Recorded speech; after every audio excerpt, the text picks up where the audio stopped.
Rusi 125. So same lang din ito sila ng pang Honda na 125. Pailaw tayo sa ating solar para maliwanag at ito ang ating pang Wave 125. So ito yung ating pang Wave 125. Rusi 125 yung binibili ni Sir. Ito. Yan siya. Yan. Tapos ito yung kabila. Yan. Tignan nyo yung pang CRF or PCX. Same sila na itong kabilang pares niya. Pero yung kabila, tingnan nyo. Oh, pabaliktad. Oh, yan. Kasi ito isa, nakaganyan, di ba? Ito yung kanyang brake. Ito ganun, no? PCX, ito siya, CRF. So, ito yung ating pang Wave 125. Explain ko mamaya.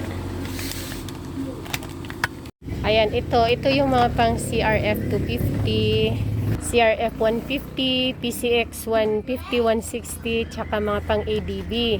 Kamukha niya itong pang Wave 125. Ito yung ating pang Wave 125. Ito, kamukha niya. Ito, pareho sila actually. Pero pagdating dito, pabaliktad itong pang PCX. Pag nagkamali ka, actually dati akala ko same lang. Nung may magpapakabit na, magkaiba pala. So, CRF 250, 150, PCX 150, 160, ADB. Ayan, ito yan sila. Kamukha nito. Na mga pang Wave 125, mga Rusi 125. Yan, na pangharap. Ay, nako po.